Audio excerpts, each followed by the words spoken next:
இன்றைய முதல் வாசகம் திருத்தூதர் பணிகள் நூலிலிருந்து வாசகம். அதிகாரம் 4 வசனம் 1 முதல் 12 முடிய. அக்காலத்தில் பேதுருவும் யோவானும் மக்களோடு பேசிக் கொண்டிருந்தனர்.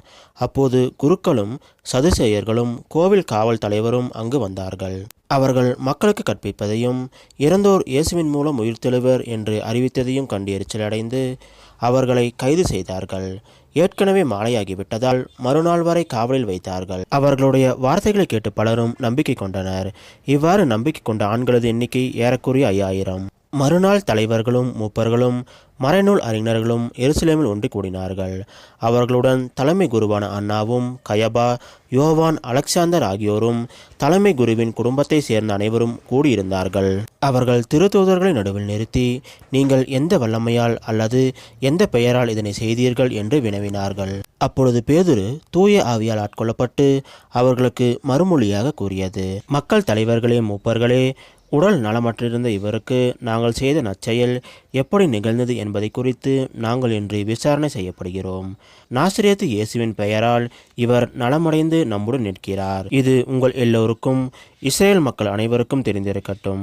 நீங்கள் இயேசுவை சிலுவையில் அறிந்தீர்கள், ஆனால் கடவுள் இறந்த அவரை உயிருடன் எழுப்பினார். இந்த இயேசுவே கட்டுகிறவர்களாக உங்களால் இகழ்ந்து தள்ளப்பட்ட கல், ஆனாலும் முதன்மையான மூளைக்கல்லாக விளங்குகிறார். இவரால் இன்றி வேறு எவராலும் மீட்பு இல்லை.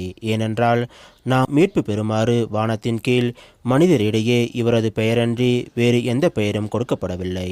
இது ஆண்டவர் வழங்கும் அருள்வாக்கு. இறைவா உமக்கு நன்றி. இன்றைய நற்செய்தி புனித யோவான் எழுதிய நற்செய்தியிலிருந்து வாசகம். அதிகாரம் 21 வசனம் 1 முதல் 14 முடிய. அக்காலத்தில் இயேசு தம் சீடருக்கு திபேரியா கடல் அருகே மீண்டும் தோன்றினார்.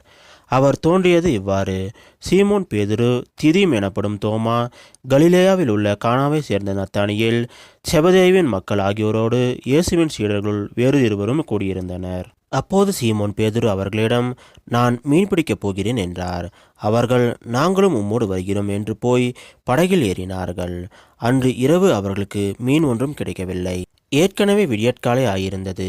இயேசு கரையில் நின்றார். ஆனால் அவர் இயேசு என்று சீடர்கள் அறிந்து கொள்ளவில்லை. இயேசு அவர்களிடம், பிள்ளைகளே, மீன் ஒன்றும் கிடைக்கவில்லையா என்று கேட்டார். அதற்கு அவர்கள் இல்லை என்றார்கள். அவர் படகின் வலப்பக்கத்தில் வலை வீசுங்கள், மீன் கிடைக்கும் என்று அவர்களிடம் கூறினார். அவர்களும் அவ்வாறு வீசினார்கள். மீன்கள் மிகுதியாய் அகப்பட்டதால் அவர்களால் வலையை இழுக்க முடியவில்லை. இயேசுவின் அன்பு சீடர் அதை கண்டு பேதுருவிடம், அங்கு நிற்பவர் ஆண்டவர்தாம் என்றார். அதை கேட்டவுடன் தம் ஆடையை களைந்திருந்த சீமோன் பேதுரு ஆடையை இடுப்பில் கட்டிக்கொண்டு கடலில் குதித்தார். மற்ற சீடர்கள் மீன்களுடன் வலையை இழுத்துக்கொண்டு படகிலேயே வந்தார்கள். அவர்கள் கரையிலிருந்து வெகு தொலைவில் இல்லை. ஏறக்குறைய 100 மீட்டர் தொலைவில் தான் இருந்தார்கள். படகை விட்டு இறங்கியவுடன் கரியினால் தீ மூட்டியிருப்பதையும் அதன் மீது மீன் வைத்திருப்பதையும் அவர்கள் கண்டார்கள். அங்கு அப்பமும் இருந்தது. இயேசு அவர்களிடம், நீங்கள் இப்போது பிடித்தவற்றில் சில மீன்களை கொண்டு வாருங்கள் என்றார். சீமோன் பேதுரு படகில் ஏறி வலையை கரைக்கு இழுத்தார். வலை நிறைய பெரிய மீன்கள் இருந்தன. அவற்றின் எண்ணிக்கை 153. இத்தனை மீன்கள் இருந்தும் வலை கிளியவில்லை. இயேசு அவர்களிடம், உணவருந்த வாருங்கள் என்றார். சீடர்கள் எவரும் நீர் யார் என்று இயேசுவிடம் கேட்க துணியவில்லை.